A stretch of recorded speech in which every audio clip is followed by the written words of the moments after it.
Welcome into the State of Sports podcast. This is a big episode for us. We actually have two special guests on today. We have our first special guest on, Carlton Charles, aka CocoB, getting ready for his fight this Friday, title fight at 185, correct? Yes, sir. All right, we're gonna do a little interview questions with him, see how he's feeling going into this fight. We got, the other crew members here. Stash, how you doing? Pretty good, man.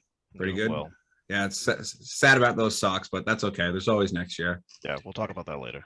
And Morgan in the Green Bay gear. Aaron Rodgers is just that dude, huh? Always been, always will be. Always been, always will be. So, yeah, I'm going to let Morgan start off the questions for Carlton to talk about this upcoming fight that Nick and I will be in attendance for. So, Morgan, go ahead. Sweet. I mean, I kind of already know how this first question is going to go just because I can see him right here. He's looking real good, looks real sharp. Thank you. Yeah, how we jawline is feeling nice. going into the fight? Yeah, it's all nice and tight, but how are we feeling? Any bugs bugging you, anything like that? Not really. Been a very, very healthy camp. I mean, little like brush ups and stuff like that, but that's pretty typical. Yeah. Yeah, I mean, surprisingly, just like I feel pretty good for being at this stage, like in camp, basically. I mean, camp's basically over now, but I'm excited. Have you done the weigh-ins yet? Or is that No, that's Thursday at Thursday? 5 they start. Yeah. So how much weight cut do we have left? So right now it's under 10 right now, so I don't have much at all. Wow. Plus I'm still drinking heavy water, so once that water gets cut, it will. Right. Shut it right off here. Easy. Yeah. Yeah. That's a great weight cut when you have less than 10 to go with a week. Yeah. Yeah. So that's awesome. All right. I'll hand Yeah. it over to Nick here. Yeah, with it being a title fight, which is awesome, by the way. Thank you. What do you feel as though you need to do to win? And have you changed your approach coming into this one? Not really. He has very good jiu-jitsu, very good grappling. From what I've seen on tape, I mean, he hasn't fought in over 2 years, same as I have. So I'm sure he's added a lot to his game. I'm pretty much just going to try to do what I do and just put myself in the best spot to be successful. Obviously, I like to stand. So, I mean, I'm hoping we can work a little bit of everything, show my improvements all over the place. But I guess we'll just see what happens, really. Mm-hmm.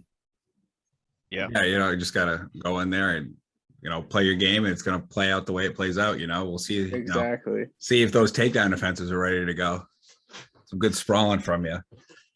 So really quick, one of the questions I have for you is, so you are fighting for a title fight. So what does it mean for you to be fighting for a title fight? And have you envisioned the belt going around the waist yet? Or are you just focused simply on the fight, not trying to look ahead? What's your kind of approach going into that? So I figured a question like this was going to be asked.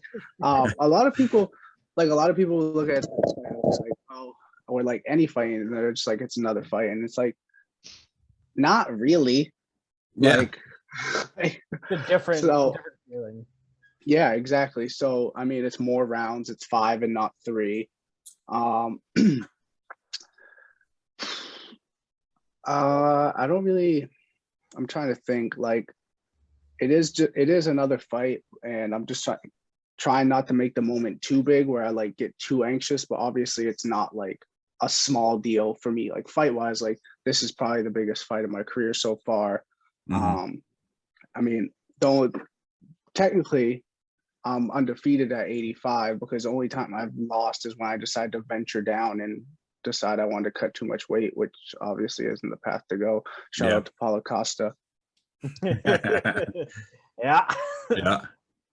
But that's super exciting, man. I know Nick and I are super happy to see you. You're going to have a full crew there supporting you. Speaking of that, folks, if you guys want to go see this fight, is it in Manchester, New Hampshire, October 29th.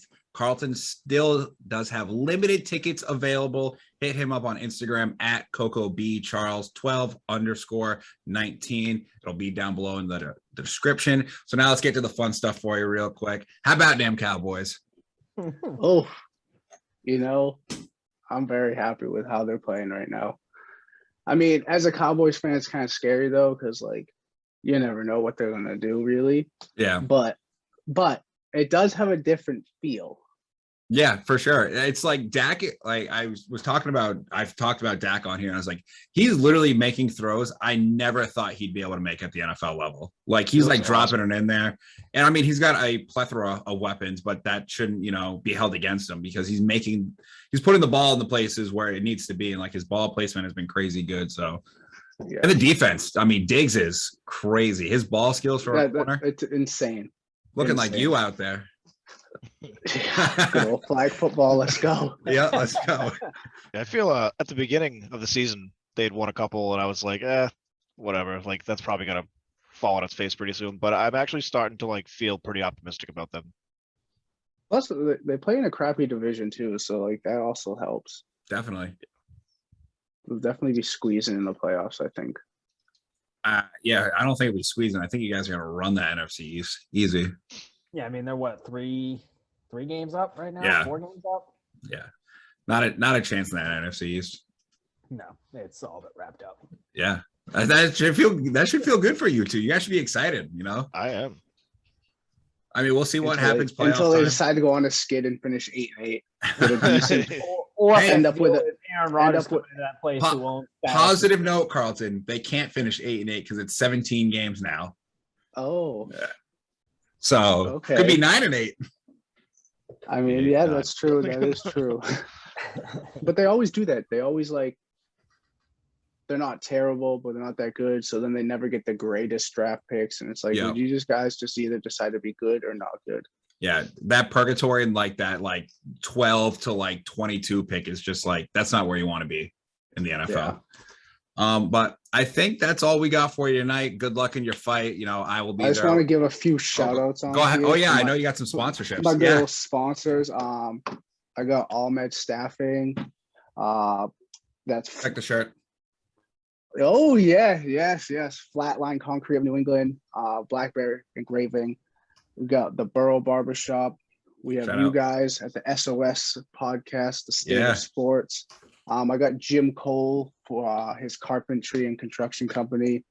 I got Albin Davukai at Lakeshore Realty out of New York City. Love Albin. We got Charles Family Foods, obviously. Get that, what's it called there? That organic kettle corn. Organic kettle corn. The MMA company, they've been great to work with, setting up the shirts and the hoodies and everything. That's been a fun thing. And really quick, I'm going to put that link for his merch down in the bio below us. So if you guys want some CocoB merch, it's actually really fire. We should be getting shirts. So, they'll be down there and that link will be down there. So you guys can just hop in and get that. Shipping day is Tuesday. So you want to get your order in before Tuesday. They're guaranteed to be here by Wednesday or Thursday. Perfect. I didn't mean to interrupt you. No, you're fine. We got Caribbean Elite on there, obviously. Bob, the screen printer, shout out to him. He's doing my shorts. And then my gyms, we got Recon, Cogno Boxing. And then shout out to JB with Famoso Jiu-Jitsu. And shout out to my boy Rich up in Mexico, Maine. Perfect. It's a lot of sponsorships, man. This is exciting, dude. It's a big fight. We're super happy for you. Thank you. Awesome. Yeah, we can't wait to be there to help support you. You're going to do great. Win, lose, or draw. We'll be proud of you no matter what. We're super excited for you. And then that last thing, the question that you actually did ask, I didn't really answer. You said if I envisioned myself with the belt around my waist. Yeah. Yes, but I've also envisioned myself with it not around my waist too. Well, I think it's good to have both things. Always staying humble. You gotta be prepared for anything. That's it. You got to be prepared for anything. And honestly, with that mentality, regardless if it doesn't go in your favor, you'll have that mentality to bounce back and get back to this point again, because that's just who you've been as a person, man. We're super excited for you. Exactly. Thank you guys very much for having me. Of course, dude. Thank you for Good coming luck on. Friday. Thanks, man. Thank you. We are back. We took a little quick break after we had CocoB on, and now we have our second special guest of the night that we're super excited to have on. His name is Nick. He is starting up a podcast with Sean and Harrison called Rounding Third Podcast. It is everything and all things baseball. Nick, thank you so much for joining us. We really appreciate it. Thanks for having us, guys. I've been listening a lot, as you know, and really big fans of what you guys are doing, so it's great. Yes, we're honestly super excited. This is I think this is the most legendary one we've done with sports, doing Babe Ruth versus Willie Mays. So this one is going to be super actually cool to listen to. Like, just because we haven't done something like this, I think nothing with like legends of this stature. Right. Yeah, no. And I've been doing my homework all week, so Morgan Yeah. better be ready. Oh, I love it. This is going to be Oh. great. But before we get into it, so Nick and I will be moderating this, and then I just want to plug your socials right now. They have a Facebook right now. It's at Rounding Third Baseball Podcast, and the YouTube channel is linked down below. They're going to end up doing some like live chats and live, podcasts where they're going to be interacting with you. So if you're in, it's kind of like essentially a Twitch channel, what they're going to be doing. So you can go in and interact, ask questions to them. I'm sure all three of us will be in there asking baseball questions, because I personally need to get my baseball knowledge up since my pick stunk. So I know I'll be in there listening. Awesome. Perfect. Anybody got anything to say before we get into it?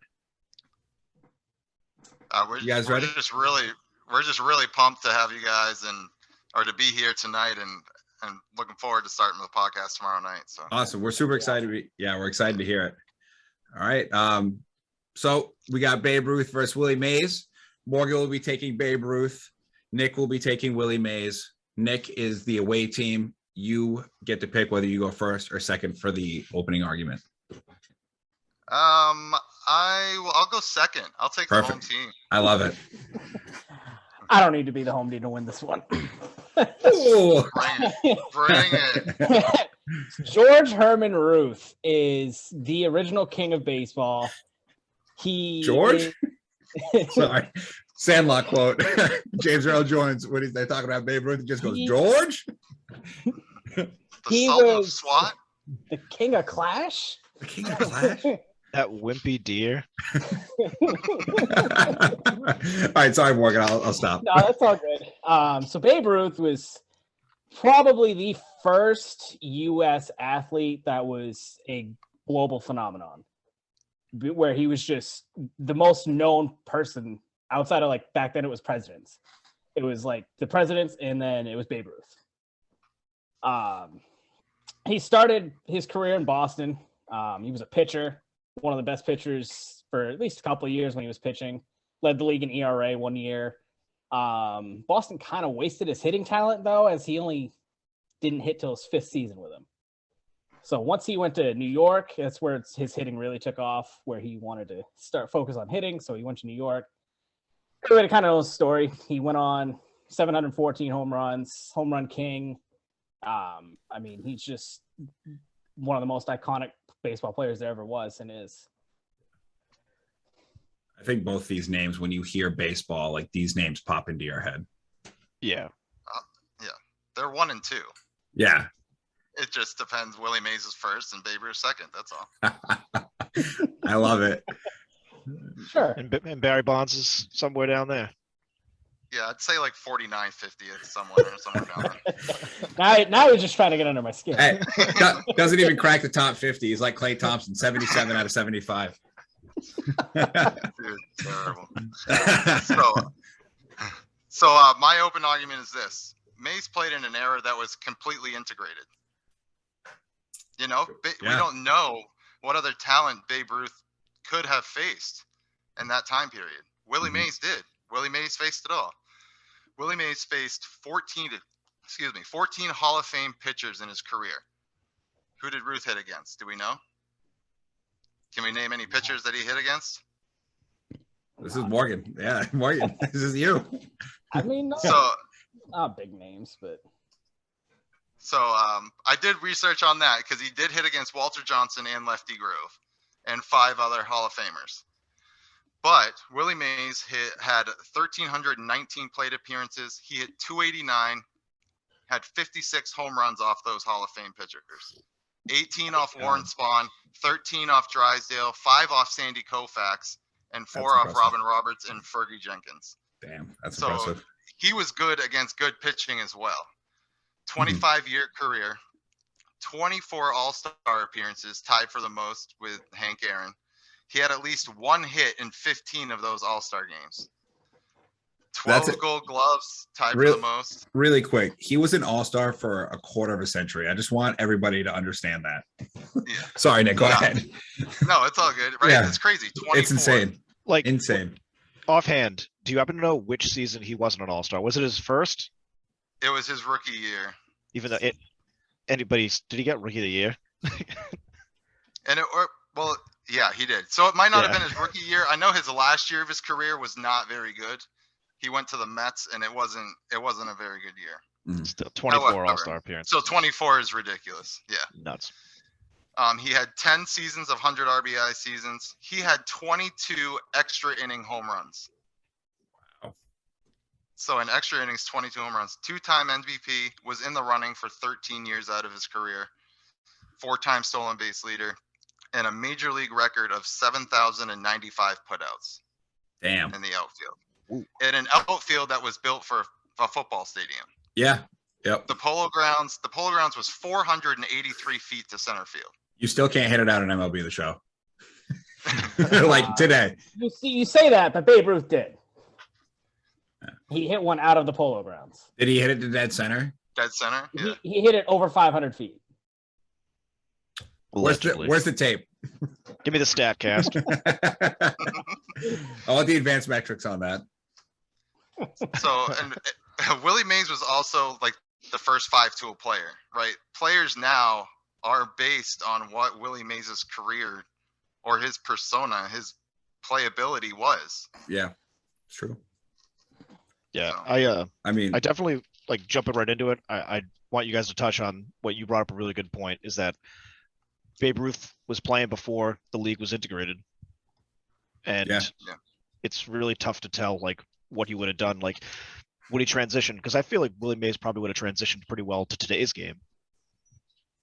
yeah, It's funny because that's actually one of the topics we're going to talk about on my podcast is just Nice. like which old school player would translate best to today's game, because it's two separate games, right? Two totally Yes. different games. Yep. You know, back in the day they were hitting a taped up sock, and now they're hitting a rock. You know, it's yeah, different. it's true. Yeah. And I mean, also as well, like just based off of that, like when you hear of great players coming up in like the 5-tool system, like they compare Mike Trout to Willie Mays, like in center field, like with like, you know, the wins above replacement stats and just like that 5 tools being able to do everything on a baseball field. You know, you get compared to Willie Mays. So I think that was an awesome point to come out with. Yes.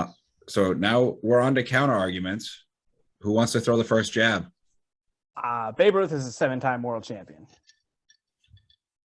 where he hit 326 in the World Series in his career. He had one World Series where he hit 625. He went 10 for 16 in the series with 3 home runs, 3 doubles, and 4 RBIs. So he did all right, is what you're saying. Yeah, he had an okay series.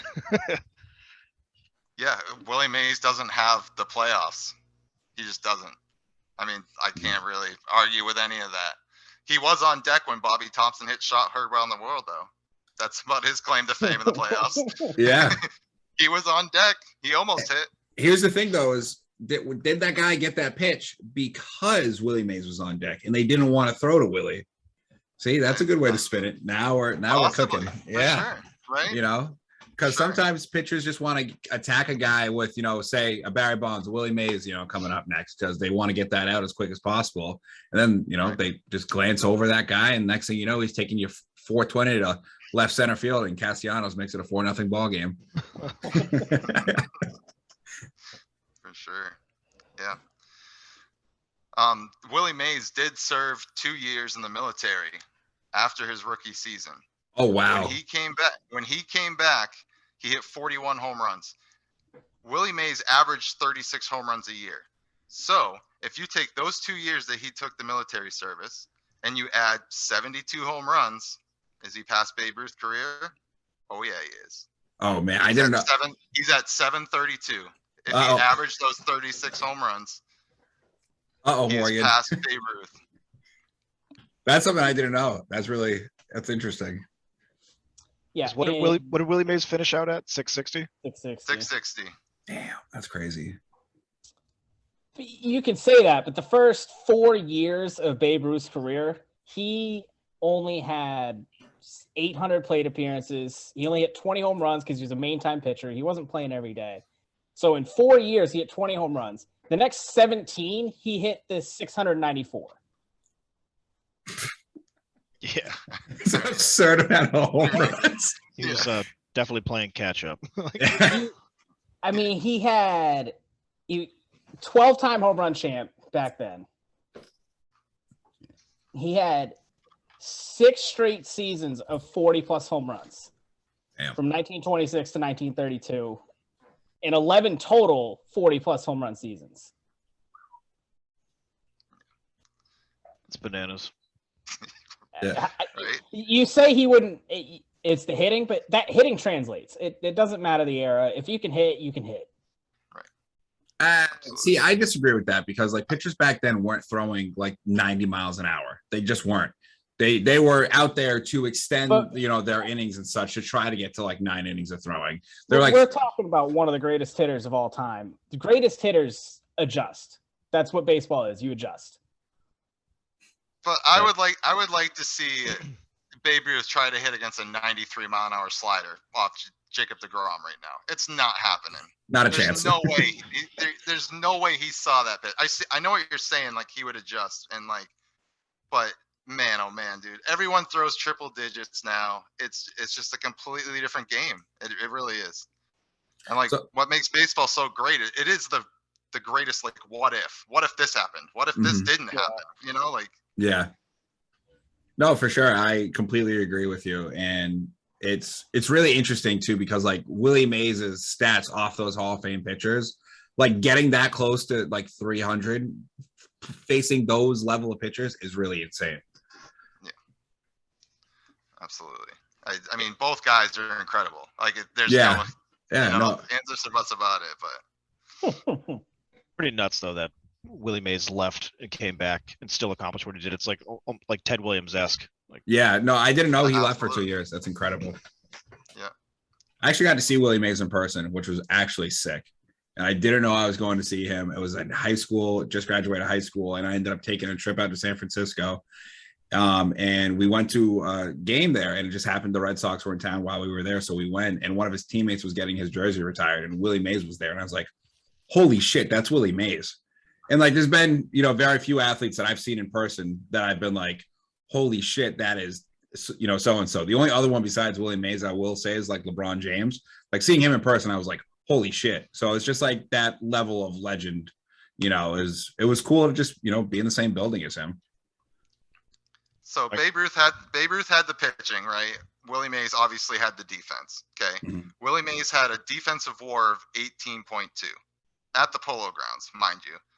Babe Ruth played in Yankee Stadium, probably one of the smallest right fields, in MLB, and he had a negative defensive WAR. Like he cost his team games defensively. So I think his hitting WAR of a 183.1 more than made up for that. 183.1. Yeah, that's real high. I mean, Willie Mays, no slouch, was a 156.1, so it's pretty fucking high.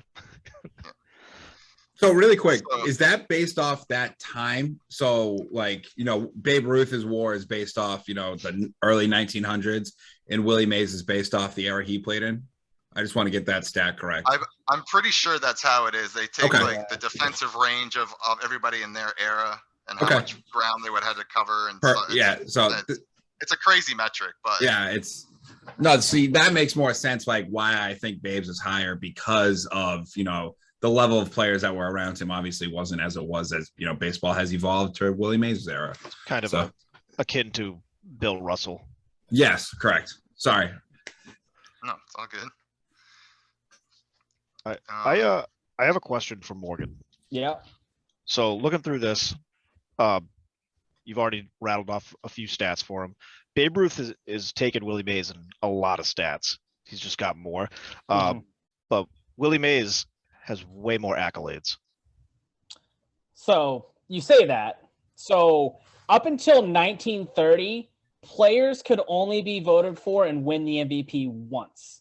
Once they won it, they couldn't get votes anymore up until after 1930. So that's why he only has the one MVP. Fair the enough. NBA should take notice. And then the All-Star game didn't come around till 1933, which was Ruth was 38 by then. So a majority of his career, there was no All-Star game. I mean, he led the league in runs 8 times. He was a 5-time RBI champ. He led the league in walks 11 times. He had a 342 career average, and he still holds the MLB record for slugging percentage and OPS. Slugging was a 690, and his OPS was a 1.164, which are still MLB records today. So Willie Mays is the only player in Major League Baseball history to have 3,000 hits, a 300 average, at least 300 home runs, and at least 300 steals. Only player in MLB history to do that. Damn.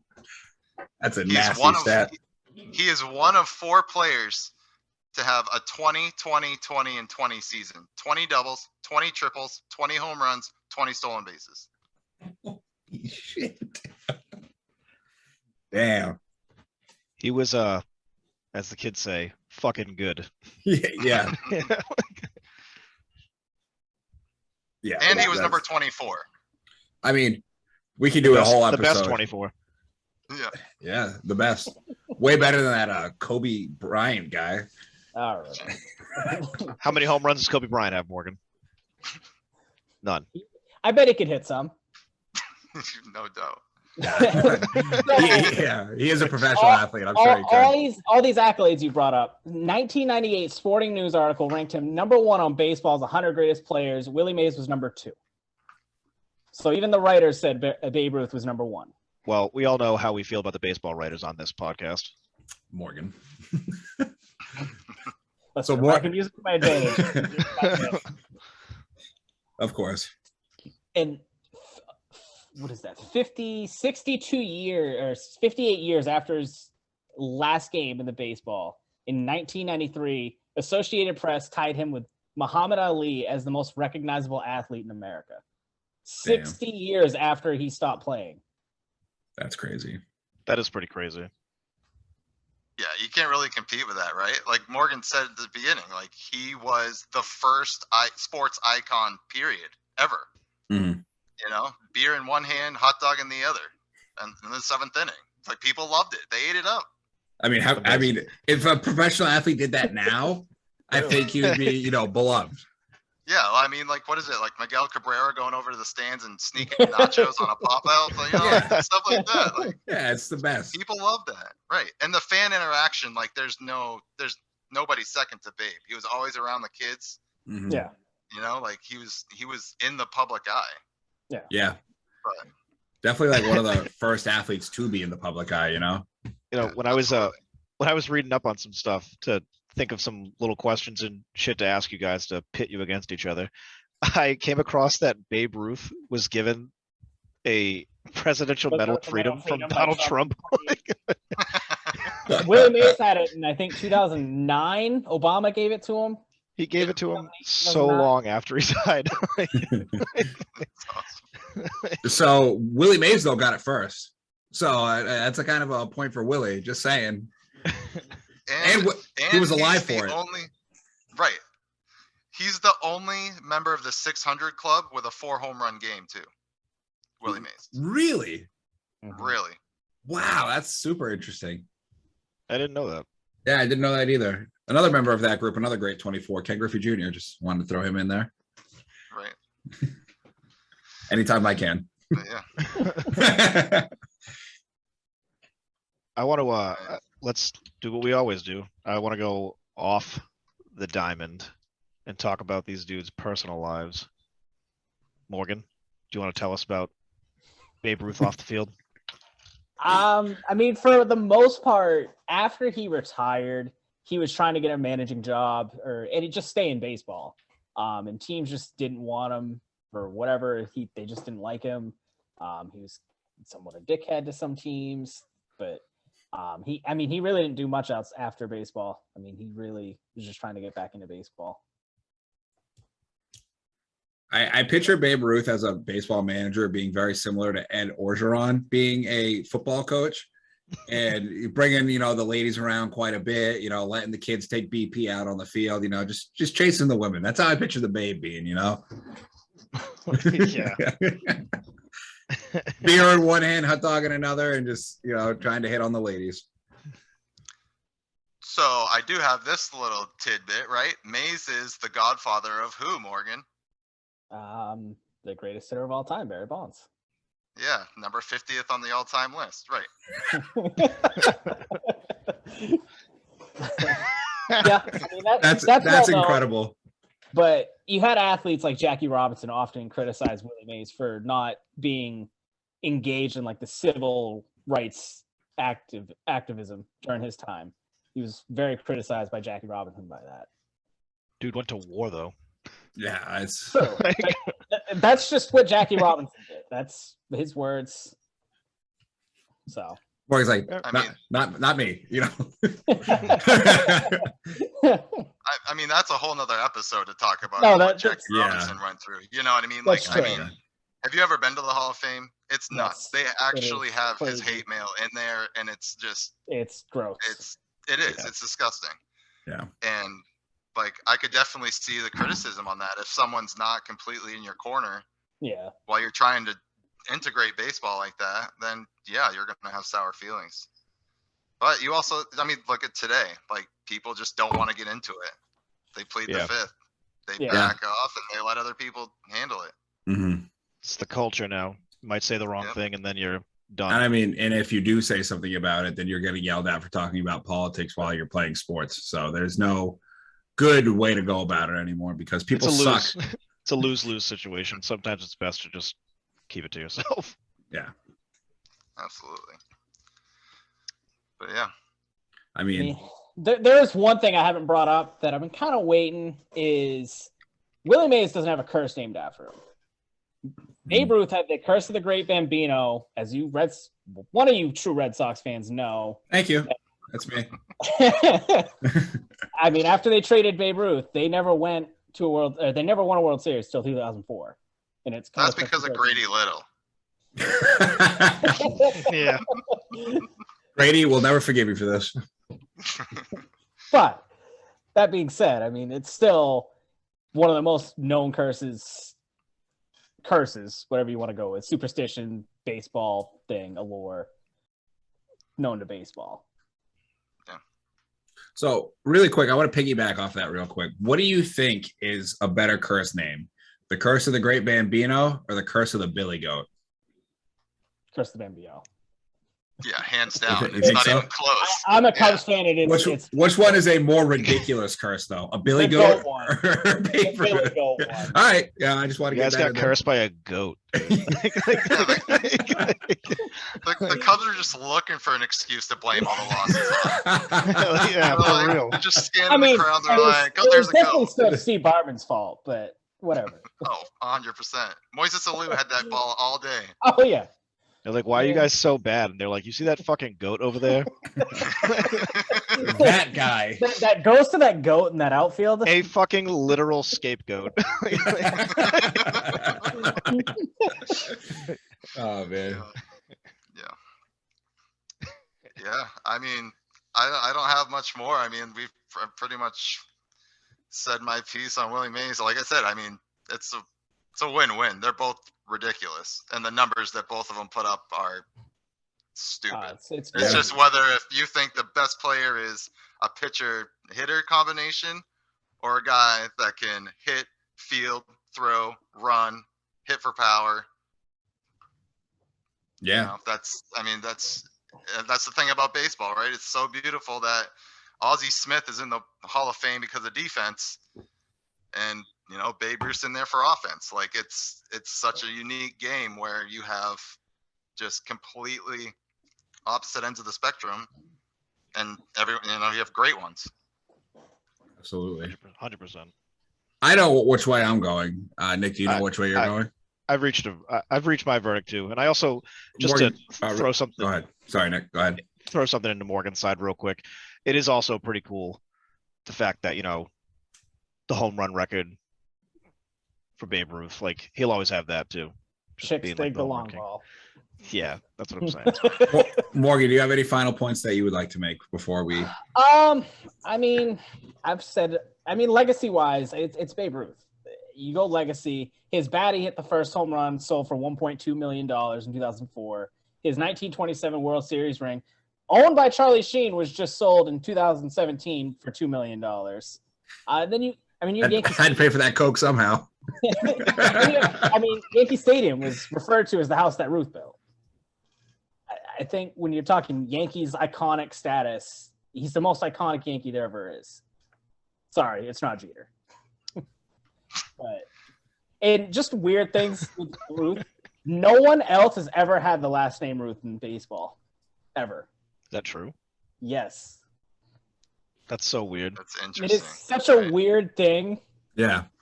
to go that long and never have another Ruth. They just won't allow it. But Yeah, right. You're gonna change your name, buddy. Sorry. Yeah. Change Not a I mean, chance. I didn't even get into the pitching records that Babe Ruth still holds. He had the longest start in World Series history. He threw a 14-inning game, which they won 2-1. What? Dude, what a snooze fest. He also held a World Series record of 29 2/3 consecutive scoreless innings for 40 years until Sandy Koufax in 61 broke it. Damn. So he was also an elite pitcher. And he's also in the Red Sox Hall of Fame. Just Yeah. throw that out there. Which is nuts. Yeah. He's known as a Yankee, but he's still in the Red Sox Hall of Fame. I mean, technically not his fault that he got traded for clothes. Yeah. True. and it was too fun to play, but and pay for the mortgage on Fenway. But Yeah. I mean, and he had like 6 or 7 great nicknames. And I mean, the Sandlot movie is loosely based off a lot of Babe Ruth stuff. So you got one of the greatest baseball movies ever, and Babe Ruth is heavily involved in it. So, Willie Mays got a cool nickname. Yeah. Say hey, kid. Yeah, it's kind of still fire. Yeah, it's like, you know. but you got one, or you got Great Bambino, Salt and a Swalt, the Colossus of Clout, the King of Clash. The Colossus of Clout is the best one. I mean, that could be a whole episode just going over Ruth's nicknames. Which one's the best? Right, yeah. When we asked the question, like, best nicknames of all time in sports, like, Babe Ruth's got so many of them. Yeah. So All right. the one iconic thing about Willie Mays was he arguably has the best catch in Major League history. Oh yeah. The catch over the shoulder, Yeah. dead center field, polo grounds, and he says it's not even the catch that made that play great. It was the throw back into the infield to keep the runners from tagging. Yeah. And really quick, Morgan brought up that, the Sandlot is based after Babe Ruth. Let's just talk about Major League. Willie Mays Hayes is based after Willie Mays. He hits like Mays and runs like Hayes. Let's not forget. He runs Nice Hayes fucking too. catch, Hayes. Never Willie fucking do it again. Willie Mays had a lot of fucking stolen bases. He had 338. That's a lot. He did. That's crazy. I've reached my verdict. Go. I have as well. You go first, Nick. All right. It was a tough one. And especially for me after just reading his book too, and Nick brought a great argument, I'm going with Willie Mays. I just think all around, he's just a more solid player all around. Yeah. And the big thing for me, which was his first point, is we will just never know what Babe Ruth would have been like in an integrated league. So I'm going with Willie Mays. Everything he said, I agree with. It's the integration, the league, and I just think Willie Mays, the fact that the 5-tool player is based off of Willie Mays, which will, as obviously Babe Ruth has the allure, the history famous, but like baseball heads, analytics people will always use that 5-tool stat going forward for the rest of eternity with baseball. So I'm going with Willie Mays as well. Nick brought a great argument. Appreciate it. Yeah. Morgan, total bullshit.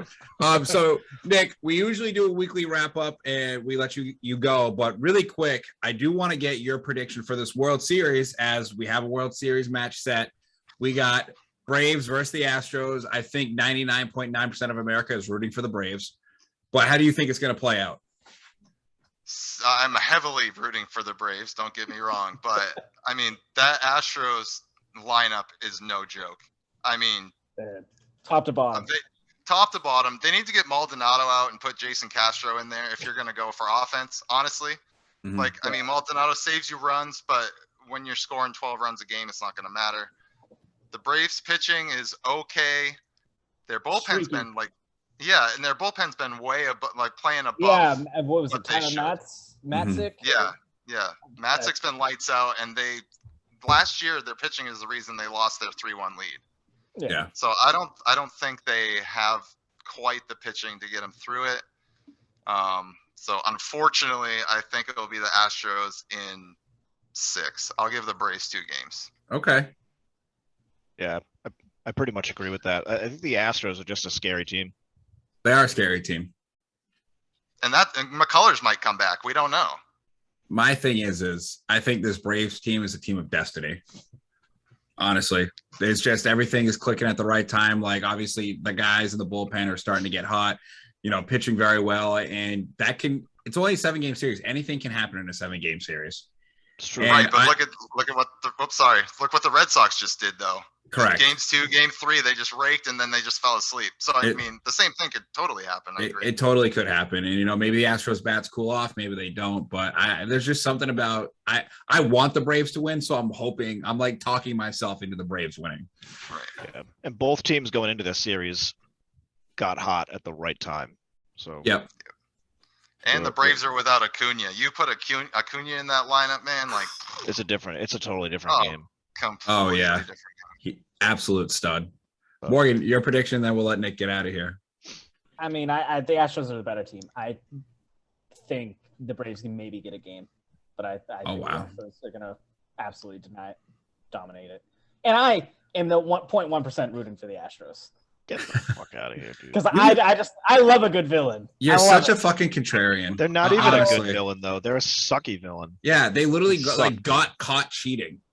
Okay. I mean, although all of New England should be rooting for them then, because Brady's a cheater. So to your point, though, alleged. I think either way the series goes, it's good for the sport because you're either going to get a team that nobody thought would wins, and that's cool, or like you just said, just their role as a villain grows even more, and it makes people it's fucking better hate for them. baseball if the Astros win. People do tend to connect with other people based on hatred over things they like. So especially in this country. And yeah. I actually lied. I do have one more question for our guest. Is the Dodgers World Series last year a valid championship? I'm going to answer for That's him. I think it's no. Yeah, like it's hard to say, right? Because you take fans out of the game, especially baseball.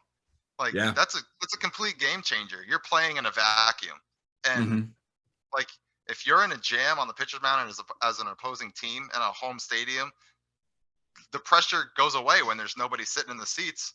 It's true. I mean, it's still there, but it's not times 50. Yeah. Or however much, like.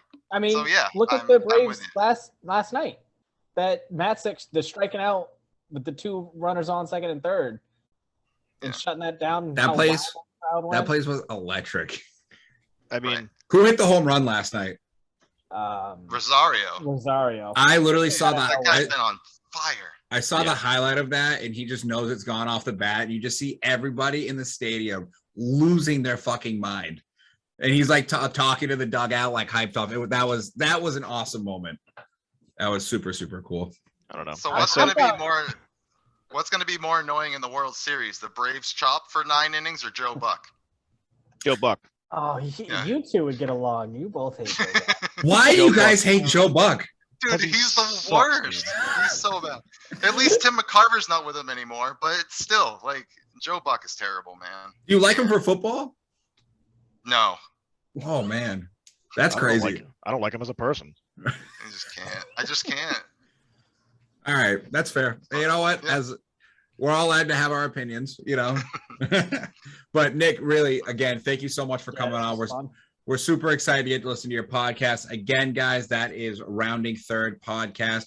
Social is down below, Facebook, YouTube channel. They're going to be doing live interaction. So if you guys love baseball, make sure you tap in to Nick, Sean, and Harrison. Nick, and again, from all of us, thank you again for stopping by and arguing this and winning the argument. 1-0. Thank you so much, guys. Thanks for having me. Really appreciate it. Of course. Nothing makes time. Until next time. Well, there will definitely be a next time, and nothing makes me happier more than watching Morgan lose. So this was great. All it is. Awesome. They just want me to awesome. lose. All right, guys. Take care. Thank you. See you, so Nick. much. Thank you, man. Have a good one. That was awesome. Yeah. That was awesome. He brought a great debate. Morgan, you brought a great debate. He did a really, really awesome job. That was super fun. Yes. So for the weekly wrap up, let's just stick with baseball. Then we'll get into the other topics that we got. Yeah. As we were talking about, folks, the Astros eliminate me and Nick's Boston Red Sox in 6 games.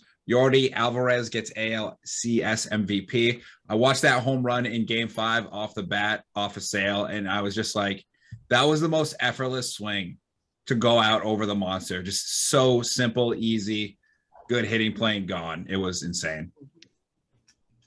Yeah, that last game pissed me right the fuck off. Fair. I had to leave the bar that I was watching it at. Well, I can say you guys were both right. Astros are in the World Series. Yep. And we can say here now and forever that I was right from day 1 on this show, saying that the Dodgers were frauds and would not go back to back. I told you that if they won this year, I would acknowledge their championship last year. But alas, I don't have to. What happens if they win next year? No. The fuck do I care if they win next year? All right, fair. Morgan, you got any thoughts on that ALCS? It went how I thought it would. When you asked last weekend, when the Sox had momentum, I was still Astros are going to win in 6 because I just thought they were the better team, and I assumed the bats were going to cool down, and they did because that's just how baseball works. Yep. So, credit to me. Fair. It's So we already did our World Series prediction, but let's wrap up this Braves Dodgers series. Are we shocked that the Braves won? Yes. Yeah, I mean, pleasantly surprised. That field is electric, man. Those fans down there, rabid. They were I loved it. Hyped. Yeah. Hyped. That was a really good series to watch too. Yeah, it was. It was, visually appealing. I definitely tapped in, when I could. But that was cool. And then we got Braves Astros, which we already recapped. World Series. I'm hoping the Braves win. It'll probably be the Astros because you guys have been right all fucking year. So whatever. We know baseball. Bo knows. And I think I'm on pace to win the baseball, by the way. I don't care. How? You had so many teams not even make the fucking playoffs. Not really. You All right. had. Are we going to I had recap the this right Padres. now? I had the Padres. We all had the same amount of missed. Did we really? Yes. So. I mean, Matt's going to finish in last, obviously. So, Yeah, obviously. whatever. We can carry on. I just wanted to throw that out there. I love it. I can't wait to finish last. It's my favorite. Anyways, let's move on to the NBA. I do want to get to this top 75 list, but I'm not going to open with it because I have quite a few gripes with that list. Let's talk about it though. Milwaukee picks up season opener right against the Nets, absolutely beating the piss out of the Nets. Are we shocked? No. Giannis is still fucking dominant and is going to be dominant and the MVP this year. Despite whatever you think, Morgan. Yeah. You're right about baseball. Well, I'm right about basketball. Simple as that. I mean, so far it's turning out I'm right about basketball too. Golden State sitting up there at the 1 seed. I regret not picking Steph Curry as MVP. Oh my At the once, they play like 3 games. It's 3 Also, games. Listen, I would stop like to- the count. First place. Stop I it. would like to say, as much as I don't like the Warriors, the uniforms they were wearing the other night were awesome. Yeah, they got some fire stuff. Fire. Let's talk about this Ben Simmons drama in Philly. Now, allegedly, he is not mentally okay to play. Sure. What an absolute move. So he gets kicked out of practice for not participating in a defensive drill. He just didn't. He's like, Just no. did it. Literally took the ball he had in his hands and walked out. Literally like an hour to an hour and a half later was taking photos of at a Philadelphia strip club, which I can only imagine what the strip clubs look like in Philadelphia. Wait, so he just like God. playground parked and just took his ball and went home? I'm going to take my ball and go home. Yes, that's exactly what he did. I mean, at a certain level, you have to respect that, I think. And then Ben Simmons is like saying he's not mentally prepared to play. Embiid is like, I don't want to answer for this guy anymore. He's a clown. He's this, he's that. I'm here for it. I think it's great. They just get rid of him. They should. No, they should keep him and make him sit out 4 years because he's nothing but a whiny little bitch. Tell us how you really feel now. He's a spoiled little brat who his own country didn't even want him for this team, and he's the best player from the country. That's a kick I in the mean, dick. he said he didn't want to play. He was this way in college. He was this way in high school. His high school scouting report is so accurate to who he is as a person. It's like not willing to take direction, not very coachable, does not like to be told what to do. Just the proof, guys, that we will not change. And the Sixers don't need him. He doesn't add anything to that team. Yeah, I mean, they should try to get somebody for him. With No, the modern, they should hold him so he either quits basketball or he sits out 4 years and then he doesn't play anymore. Just gonna pay this dude to do nothing. Like, I'd let him sit there. well, Morgan, you are also very petty. Fair point, but You could literally go out and get an asset for him and get rid of Can you that though? because yes. what is he really worth? He can't shoot. He's obviously not a good teammate. If he literally goes to the Golden State Warriors, I can guarantee you they're winning the championship. Guaranteed. trade him for some picks. Would put my entire life savings on it if he went to the Warriors because they would figure it out. He's a 6'9" all-world defender that his one thing is he refuses to shoot.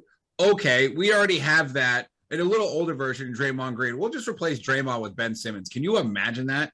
Jesus Christmas, dude. So replace I will Draymond? take Draymond. I would keep over Ben Draymond. Simmons all day. Bro, Ben Simmons is a better defender than Draymond Green. He's a better passer than Draymond Green. He's better at making layups than Draymond Green. Dude, Draymond Green is a fucking garbage can on a basketball court at this point in his career. He shoots like he has a I'm the backpack petty on. one on this podcast. I'm not petty. I don't care. LeBron beat him. Like You literally just don't like Draymond Green. I like Draymond Green as a person. I think he's a great analyzer of the game. The game has just passed him by. He is not what he was. The only reason that Game 7 was close in 2016 was because of Draymond dropping a 30-point triple-double. So Draymond was great, but he's not that anymore. Ben Simmons is still really fucking good at basketball. He just doesn't do the thing that the NBA is made for at this point, which is taking jump shots. You surround him with 4 shooters, dude's gonna fucking eat. I don't buy it. Lunch meat. That's what he's gonna be going down the court just saying lunch meat. Anyways, let's move on.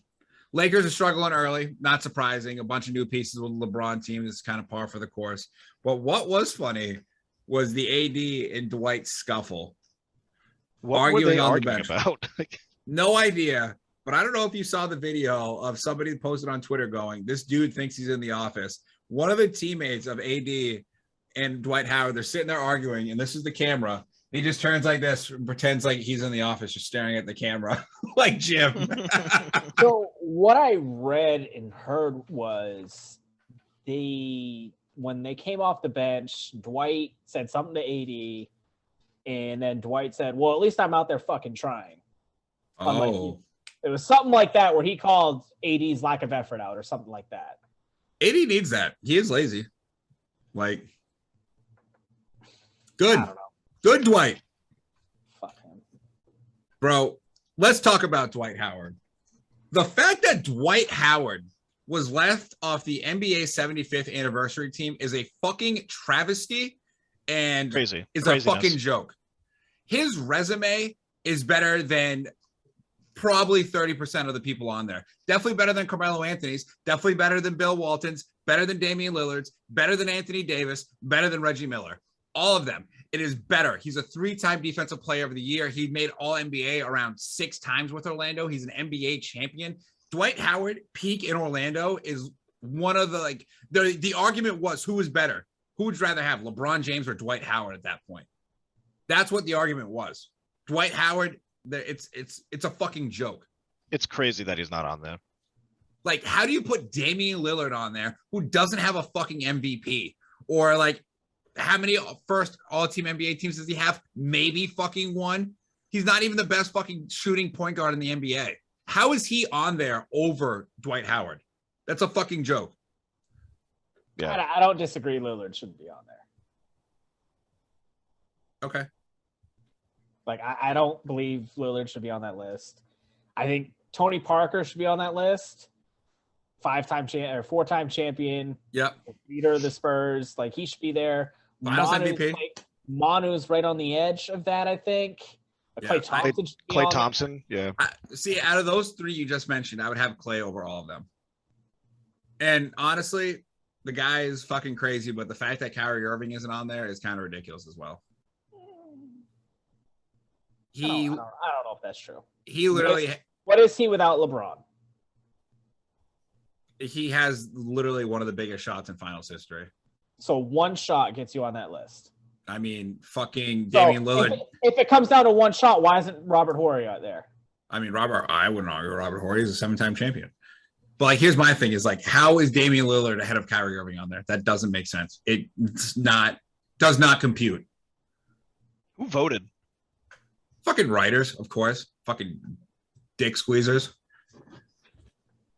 Fucking joke, dude. It's like even Anthony Davis shouldn't be on there. Like, I wouldn't put Anthony Davis on there either. I would have Dwight Howard over Anthony Davis, his fucking teammate. Like, it's literally a fucking joke that the NBA did that to Dwight Howard. Just because you don't like the guy doesn't mean wasn't a fucking phenomenal player. 10 years ago. But he's still playing. His accolades stand for themselves, dude. Like, I understand you don't like the dude or like whatever gripe you have against him because of Kobe fucking Bryant. Like, who actually gives a shit at this point? But like, I do.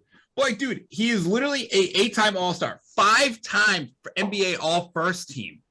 That's fucking ridiculous. That is a ridiculous stat. 3-time Defensive Player of the Year, 4-time First Team All Defense, NBA Rookie of the Year, 5-time rebound leader, 2-time block leader. Like, dude, it's a fucking joke. The NBA fucking writers is a joke. Yeah, they dogged him big time. I'm done. You guys got anything else regarding that list? No, that was the big one. Yeah. Crazy. Morgan? Nah, that's good. I think Manu and Tony were the big misses. That's just me. Biased motherfucker. I literally have said that since day one of the podcast. My team and my guys come before everything. All right. Kobe didn't like him. I don't like him. Jesus. Let's talk about it. Knicks fantasy team. It's my favorite segment of the week. This is by far the best segment of the week. Dude, I had to make so many changes to my team because 50% of my team is injured and the other 50% is on a bye. How's the outlook looking for you this week, though? Are you scoring a lot of points? Like, I mean, I went into it with a very high probability of winning. Yep.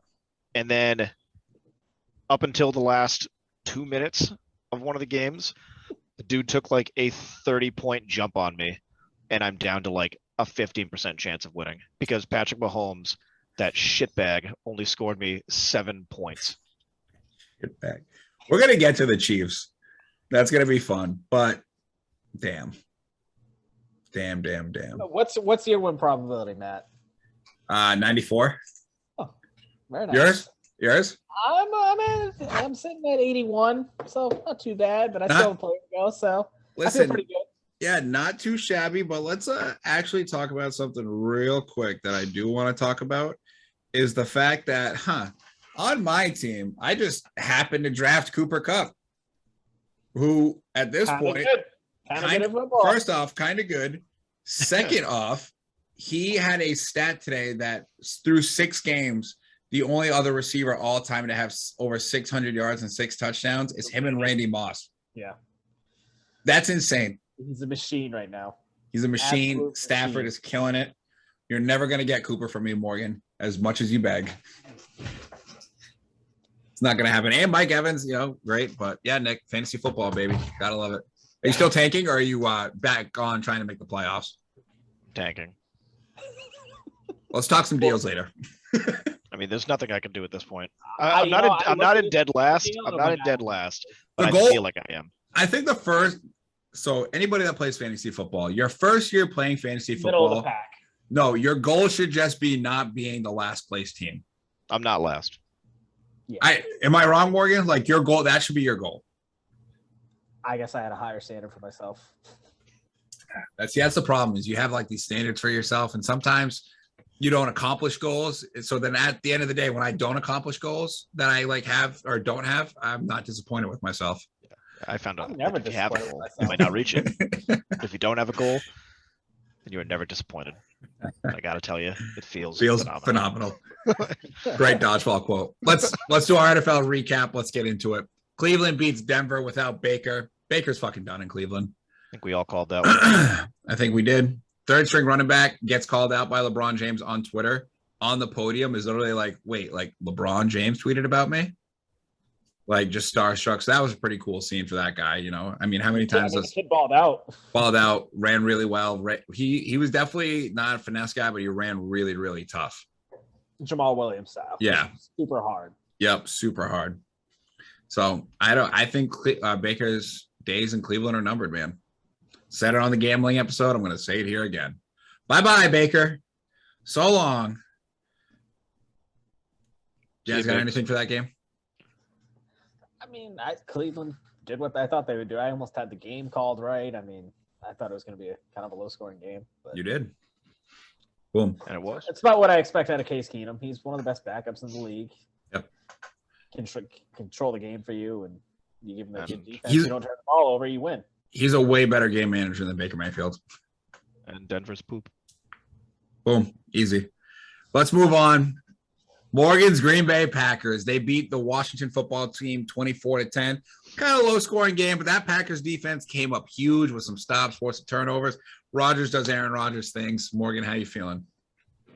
You know, I'm good.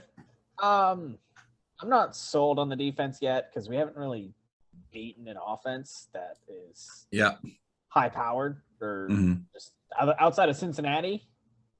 But other than that, we haven't really.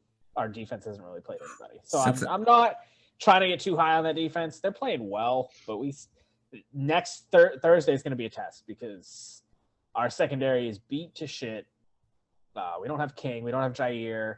Our fourth string corner got hurt today. Savage just coming back from an injury. And Taylor Heineke ran all over us today. And we're going against Kyler next week. So next week. Yeah. That'll be. I mean, we're 6-1, so I guess I shouldn't complain too much. But big game for a Thursday night. I'm excited for that. Did you see Tom Brady's comment about Aaron Rodgers this past week? Him being a stake owner of the Bears. Yeah, he was like, I want to congratulate him in his new partial ownership. Oh man, that is incredible. Morgan was about to make a very good point about the Packers, but sadly we don't have time for that right now. Let's move on to the Kansas City Chiefs and the Tennessee Titans. The Chiefs fucking stink. Yeah, dude, they're not that good. Defense is horrendous, and Mahomes is trying to make the big play because of how bad that defense is, and it is just not going well. And Tennessee is very good and can beat anybody in the league, per Morgan's note here. I agree with that. Derrick Henry scored is a field goal. Yeah, the Kansas City Chiefs offense with Patrick Mahomes and Tyreek Hill scored a fucking field goal. Like they got figured out. Yeah. Morgan? To the drawing board. I was right. You guys were wrong. I tried to get you guys on the Kansas City band. Wow. That was, Morgan was sitting there talking about the bandwagon that Nick and I were supposed to jump on. And guess what? We missed it just like he misses his audio right now. Boom. By the way, also, I'm going to make a donations page. Eventually, that's going to be down below. Please donate so we can get Morgan an adequate laptop. So this does not happen every fucking podcast we do. We've literally been doing this for half a year, and he cuts out every fucking podcast. So please start an OnlyFans. It's actually funny that your dad's name in our text is in the betting is Santa. Santa, look at me. Please donate to him so he can get an adequate laptop for this podcast so he doesn't keep cutting it out on us. That would be great. And if you want some help, or not help, but if you want some money to contribute towards it, I'm willing to give some money to get him a better laptop. And get him some better jerseys while you're at it. Morgan, you there? Oh, no. Okay, he's back. Okay, we're moving on. Atlanta versus Miami. Falcons have battled back to get to 500 on the year, 3-3. Tua plays well with the Watson rumors floating around, a.k.a. Mr. Nasty. But game-winning field goal by the Falcons, 30-28. How do we feel about that game? Kind of. Did you guys pay attention at all to it or not? No, I mean, not really. No. I mean, Kyle Pitts had a good game. He did. 133 or something like that. Yep, definitely coming into his own. Kind of stinks for the Dolphins. I mean, at this point, though, like, do you even trade for Deshaun Watson with how bad of a pick you're going to have? Yeah, I mean, you're already, 1-6? Yeah. Coming off a loss, too. You're really not going to bring that back too much better than maybe, I mean, there's 10? There's no, like, Trevor Lawrence in the draft either. No. So it's like, it's kind of like, I would trade, because they have multiple first-round picks still, right? Yeah. I would probably trade the later one. I wouldn't trade the early one because that defensive end from Oregon. But Houston's also asking for 3 first-rounders. Just to trade for Deshaun Watson, so he will get suspended rather quickly. Yeah. But, it is what it is. The 2 teams I really don't care about. Yeah. Fair enough. All right. Let's move on to the next game.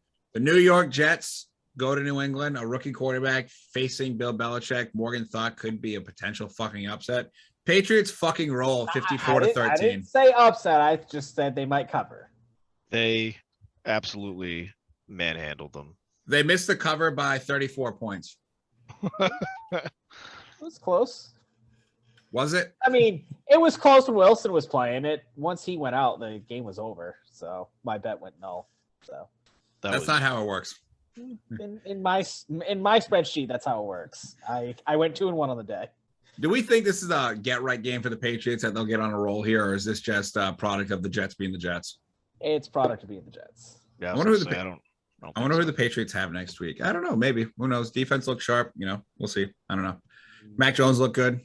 Have the Chargers next week coming off a bye. So looks like they'll be losing. Okay, never mind. Not a get right game. Mac Jones does look good though. Yeah, he does. He's definitely the best out of the rookie quarterbacks. Looks the most pro ready. His production right now, Morgan, is the best out of the rookie quarterbacks. I guess. It's not an I guess. It's the stats. It's the numbers. You're a numbers guy. Don't look at me dumbfounded. I literally have Trevor Lawrence as my fucking quarterback. I wish I could say Trevor was doing the best right now. I can't. But we won a game. We won a game. It doesn't count if it's in another country. It does. I don't count it. Hey, don't you? It's the National Football League, all right? That's national. All right. Let's move on to the following game. Santa, your Giants fucking blow. Just kidding. They played well today. Carolina versus New York. Murph, your Panthers fucking blow. Defense is the name of the game for the Giants. Daniel Jones plays okay. And Carolina is absolute dog shit without Christian McCaffrey. When we say Daniel Jones plays okay, means he didn't turn the ball over. I know how they feel. You guys got any other thoughts on this game? You think, what is the Giants record? Is that their second win, third win? Yes, they're not. We can't get back on the bandwagon yet, Matt. If that's what you're asking. But like in my head, I'm like Saquon maybe comes back next week. Saquon gets rolling a little bit. Like, I hold on to hope too long. I just got to start putting like, the in the words of the part of my take, the done chain on teams early. I mean, it was cool seeing a safety. It was cool seeing a safety. We had 2 of them today, actually. We did. Yep. Kyler ended up getting sacked in the end zone. But, that's kind of not really overly a lot of thoughts on that game. Kind of both teams trending in the wrong direction. Yeah. Let's move on to this game, which I think was my biggest surprise of the weekend. Cincinnati versus Baltimore. Burrow and Jamar Chase, top 5 combo in the NFL, ? Bengals do have playoff potential. I told you they'd be sneaky this year. Ravens struggle coming off the big win against the Chargers, but still a good team. Who is the team to beat in the North? Bengals win 41-17. That's a statement game from Cincinnati. That's a big win. You said sneaky team. They are first place in the AFC right now. Yeah, it's crazy. I did not see that coming. Joe Burrow is the real deal. Joe Burrow, Jamar Chase, that combo is ridiculous. I don't know where it ranks in the amount of combos, but I don't know if they cracked the top 5 yet.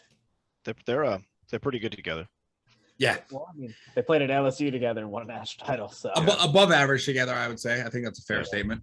Yeah, I believe he was my pick I think the biggest surprise for Cincy for me has been their defense. It's been an adequate it's been a good defense. Like they held Rodgers to under 30. They fucking bottled up potential MVP candidate Lamar Jackson today. Like Zach Taylor's like got that team rolling in Cincinnati, man. Like it is impressive. I think it is sustainable for them as well. It's easier in the NFL when you have the guy at quarterback. Correct. And Joe Burrow is definitely one of the bigger dick swings out there. I think he's a top 10 quarterback. Top 10? Oh, maybe. I think he's fringe, but he's right around there. I think I'd put him in the top 10. Okay. Fair enough. I think the biggest thing with him is his intangibles. I would put him over Dak Prescott. That's absurd. I think Dak just looks too good this year. I think he's got more arm talent than Dak. Dak is putting the ball into places that shouldn't be like there. Dak's played really well this year. Second year coming off a torn ACL. Dude, Dak Prescott's foot literally fell off of his body. You gotta hope it's just cramp though. Gotta hope it's a cramp. Yeah, no, I'm excited to see how Cincy's season plays out. Do you think they can keep this up and win that division? Yeah, why not? Steelers stink. I mean, 5-2 right now, so they're looking 5-2. Yeah, I mean, Baltimore's still a solid team. You got the Steelers, and then you got the Browns. I mean, second best division of football compared to the NFC West, I think. I don't even know if it's the NFC West. I mean, with Russell Wilson at quarterback, I definitely think it's the NFC West. Just saying. Let's move on, though. Two teams that I just think absolutely – well, one team I think really stinks, and one team is like, I can't figure you out. Philly versus the Las Vegas Raiders. Raiders continue to ride with interim coach. Carr was looking very sharp. Raiders win 33-22. Fucking bust my under game. Thanks for garbage time points, piece of shit Philadelphia Eagles. Fucking scum. Say that listening to the Raiders play when they're in their stadium is the most annoying of the football broadcasts. Why is that? Every time they do something now, they have to add like baby on the end of it for like Vegas baby, and it gets old immediately. It's so fucking annoying. Touchdown, baby. I hate it. I mean, it's also because of Vegas and Al Davis. His saying used to be just win, baby. I mean, I know it's the Vegas thing and that, but it's awful. Yeah. It's unwatchable. Absolutely horrendous. But Derek Carr looks good. They're 5-2, right? Yeah. 5-2. Yeah. And the Eagles are not. Well, Jalen Hurts, you got your 1 year, so good job. They need to get Mark Wahlberg on there. On that Eagles team. Mark Wahlberg could do it. Good. I mean, they won without Waller today. I'm going to say it. I think the Raiders are winning that division. They're not. They're not beating the Chargers. I think they're going to win the division. Would you like to make a friendly wager on this? Sure. Wager. What's the wager? We're going to get it in writing right now. Morgan, what do you think? What are you willing to bet? My life. Morgan, I'm down for this take. I'm down for this take, dog. Hope you win. I don't know. Let's I got one. Let's bet an NFL jersey of choice. All right. That's a pretty significant wager. Yeah. All right, Matt, and like you are that. saying they are not winning the division? I have the Chargers winning the division. Morgan has the Raiders winning the division. And if Kansas City wins it, it's no. Push. If who else is out of the AFC? Oh, Broncos Denver. not winning it. Yeah. No. Not in the words of Doc, not a chance. It's in writing. It's official. Perfect. Can't wait to add a new jersey to the collection. Can't wait to get my Justin Herbert jersey. It's gonna be great. Ooh, which has actually a nice foreshadow to my question of the week at the end of the episode. Colts just got a safety. Crazy. Oh my, 3 in a day. That's got 3 in a day. I'm sure that's a record. Is that a record? I'm sure. Yeah, I'm sure. All right. Let's move on to the next game. The Detroit Lions go to LA. It's essentially revenge game for Jared Goff and for Matt Stafford facing their, teams against each other. Lions try to spoil it, getting an onside kick early, trying to get tricky, running 2 fake punts in a game, which was a thing. Stuff. But let's just talk about Cooper Kupp and Matt Stafford. That connection is strong. Rams win 28-19. and the Lions are now 0-7. Yeah. For Stafford and Cup to be 7 games into their career together is scary. Puts a smile on my face. I mean, that's just. I knew they were going to be good. I didn't know they were going to be this good. I didn't know it was going to be Cup, to be honest with you. Oh, I mean, I like Woods is good too, and like, but like Woods is the burner though. Cup's the route runner and the go-to guy. he is fucking money right now. Oh, baby. They don't even need a run game right now. Like No. you can't stop the Cup connection. Bro, Matt Stafford, insane. some of the throws he has, just like sidearm and shit, is just so impressive. I'm aware. I'm glad he's finally getting shine because he Yes. was very good in Detroit. He just was on a shit team. He just played for the Detroit Lions. Ask Jared Goff how that's going. But, Is it weird that I still think the Jaguars are worse than the Lions? Yes. No, I actually no. I don't think that's weird. The Whatever. Lions at least play harder and like their coach. Is there something mean- wrong with the Jaguars coach? All right, Urban's just out there trying to get his swerve on. You know what I mean? Do we Yeah. know if he came back from London yet? I do not know. I did see a funny TikTok though that was like, I need a girlfriend to go as this for Halloween, and it was the Urban Meyer Ohio State pullover and a girl with a blonde wig. And I was like, yes, I need it. Need it so bad. I mean, he's just out there living. Hey, king. What do I care? Yeah, right. Let's move on to one of the most interesting scores I've ever seen in my life. Houston versus Arizona. Arizona could have, they didn't come out too, prepared, too hot. They definitely, I think, was looking forward to this Packers game on Thursday. Cardinals win 31-5. Yuck. And Yuck. Houston is just fucking terrible. Yeah. Yeah. Houston at this point, they're just going to probably not win another game for the rest of the year. And, well, they might be the Jaguars. I don't want to, knock on wood. But I mean, Arizona continues to win even in, Kyler not playing at his best, missing open guys. And JJ Watt is still really good at football. I want that on the record. I read that this is Arizona's second time in franchise history starting off 7-0 since 1974 was the last 2009 time. was the other year, I think. So I read 1974. 74, and then it was like 1940 or 30 something. So I actually saw this stat. It was the Chicago Cardinals back in the 30s. It was the St. Louis Cardinals in the 70s, and then the Arizona Cardinals now. So, 3 different cities, 3 different Cardinals teams, all starting this record. Boom. Nice little weird stat for you. Yeah. But yeah, I got nothing much about that game. Kind of business as usual for Arizona. Kind of weird. It's like 5 points. Yeah. I still don't buy him, but It's because you're a Packers fan. Let's talk about a team that I 100% do buy. The Tampa Bay Buccaneers absolutely annihilate the fucking the Bears, excuse me.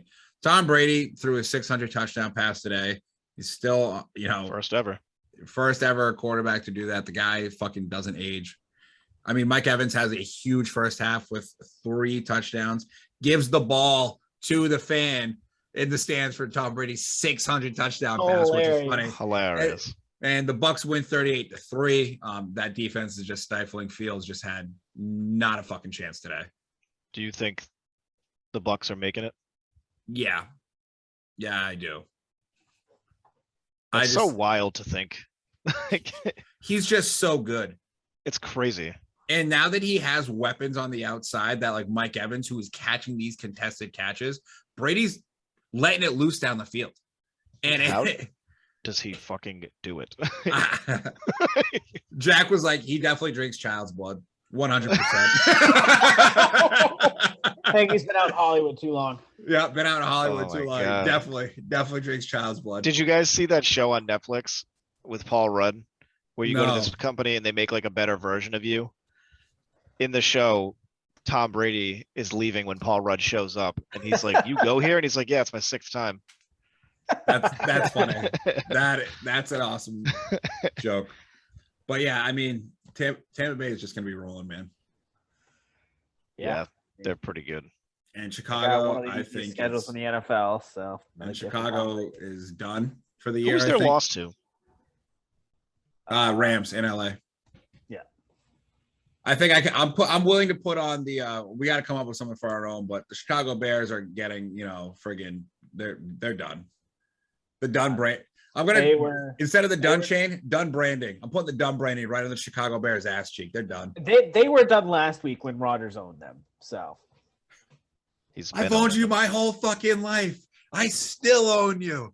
Honestly, one of the best football quotes of all time. Yeah. I mean, that made me like Aaron Rodgers so much more. It was so fucking cool. But definition of Aaron Rodgers. He's even got his own book club now. So A book club. yeah. So Pat watch McAfee out, shit? Oprah. He goes on the Pat McAfee show and they do their Aaron Rodgers book club at the end of the interview. That's actually super funny. It's great.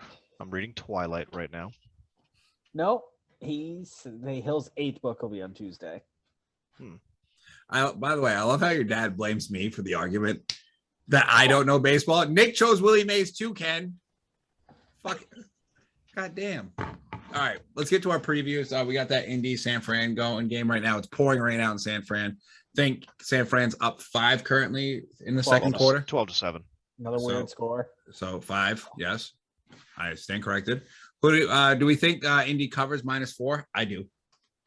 I don't think so. Okay. Think San Fran kind of rolls, or what are you thinking? I think it's going to be like, I don't know, maybe 20-13. Yeah, it looks gross out there. I'm glad I'm not playing. Yeah. You don't want to go back to, what was it, the Chevrolet game? I'm all set. It looks not good.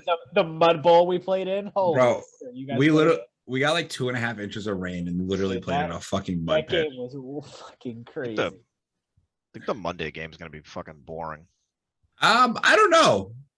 I think it has potential to be a good game because Jameis Winston's like a box of chocolates. You never know what you're gonna get. Guess it might be a little more level now that Russell's not there. I mean, you're either getting 4 TD Jameis or like 1 TD and 3 pick Jameis. Or maybe even 4 TD, 4 pick Jameis. True, which is Jameis's final evolution. he's consistently inconsistent. He is literally, he should be Thanos' favorite person because he keeps everything perfectly balanced. It's unreal. I love him so much. I love him too. Yeah, it's just his like mannerisms and shit. I gotta eat the W. He fucking kills me. Oh man. But do you guys have anything else for our weekly wrap up? I know we got Nick's question, but I just want to talk about the weekly wrap up real quick. We got anything in Obscure Sports Quarterly, Morgan? I kind of left it all out. Perfect. It was a really busy week. We had 2 guests on, so we kind of just stuck to what we know. College football is starting to heat up. Any college football fans on here, I promise you next week we'll dig into it. We'll start doing, college football playoff predictions. Maybe. And no, we're going to. I mean, Bama, Georgia. That's my prediction. Smart prediction. Like, roll tide. Does it really matter outside of those two? We should talk about it. Just saying, we should. Yeah, I mean, we can. And we're going to start talking about hockey as well. Not a chance. Nick, your question. Yeah. I would like to start off this question by also bringing up last week's question, which we didn't get around to because we had a lot of guests. True. The question last week, or last episode, was would you rather hit a Game 7 3-point buzzer beater to win it all, or hit the walk-off Game 7 home run in the World Series to win it all? It was overwhelmingly walk-off home run. I mean, here's the difference between those people and me. Those people want to repeat history. I want to make history. I think it boiled down to a lot of people's comments were that it is just harder to do. But like, that's not like the essence of the question, I personally think, but that's just me. Overwhelming. Yeah, it was just like I thought. Overwhelming. Yeah. I'm pretty sure we had like 3 votes for buzzer beater, and I'm pretty sure Matt made 2 burner accounts. It was just one. It was one burner. Okay. I gotta get these tweets off, All right. I said we foreshadowed to it earlier with the jerseys. My question this week is, they're all sort of preference, but this is like really to the viewer's discretion. Would you wear a jersey of a player younger than you? Yes. I wouldn't. I think it's weird. Jair I don't want to Alexander. support. I don't want to support some dude younger than me doing way better. My thing is like, I think for me personally, there's a gap. Like if you're 3 years around me, I have a tough time. But like, I would wear Zion Williamson jersey. Are you kidding me? That like fresh white NOLA one, that thing is fire. Like it has to be a special player too. I 100% would. Not like I can't think honestly. Like even as much as I love baseball and stuff, I can't think of any player in the league right now who I'd wear their jersey. Fernando Tatis Jr. You wouldn't wear his jersey. I just wouldn't wear a Padres jersey. Kike. TK? No, nah. That's a weird take. I just don't see it. For me, it's easy because if you're on my team, Morgan goes, if you're on my team, I will die for you. I will literally die. I will give you my blood. All the jerseys I want are just like throwbacks anyway. You and your dad are so fucking dumb. What do It's you mean? rigged. It's a rigged election. Okay. Shut up. You lost. Actually, you know, I was throughout a lot of that argument, I was starting to lean heavy towards the Babe. You almost swung me at the end, just like the icon status of it, like Yeah. the house that Ruth built, and he is I'm- like probably one of the most recognizable athletes in history Yeah. to this day. I really do think Nick brought a great argument though. But it's just like That's fine. Willie You Mays guys is total- You is the- guys like seeing me lose. Willie Mays is a complete package. And here's the Wait, thing, Morgan. I don't have Who's the baseball player everybody talks about now? Shohei Ohtani. Because it's more rare to have a Shohei Ohtani and Babe Ruth than it is to have anybody else. And he didn't even make the fucking playoffs. So Neither does Mike Trout. I'm not sitting up here saying Mike Trout is. all right. All right. Bring it up. We got anything? Anything else? Oh, actually, since we like to promote it, everybody else stuff, not our own, our socials down below, guys. If you'd like to, please give us a follow, like, comment on the question. What do you think? Would you wear a jersey number of somebody younger than you, or a jersey than somebody younger than you? I 100% would. Nick's just fucking weird. Yeah, that's all. That's It's all like I watching got. an episode of Cribs with Little Bow Wow. You're like, fuck you, dude. Like, you know what I mean? Like, you're just older, like you're older than them, and you're like, this dude's got a Ferrari. Like, eat shit. I'm not supporting you. You live in jealousy and envy, and I don't live like that. That's what that boils down to. You're gonna be real envy of Morgan's New Jersey. I mean, we'll see. I mean, Morgan picked the fucking Raiders as his team. Oh, yuck. Anyways. And you know, I'm not even gonna buy a jersey I want. I'm just gonna make you buy a jersey of somebody you don't like. There's not. He's gonna buy the authentic blue LeBron James Lakers jersey and just light it on fire. Well, here's the thing: is we said football jersey, and there's not many football players I don't like. So, all right, well, we'll see. All right, got you a nice throwback Drew Bledsoe. Ooh, fire! Does anybody have anything else before we get out of here? Go Braves. Fuck the Astros. Go Braves. Strong gray, and also go Pack Go.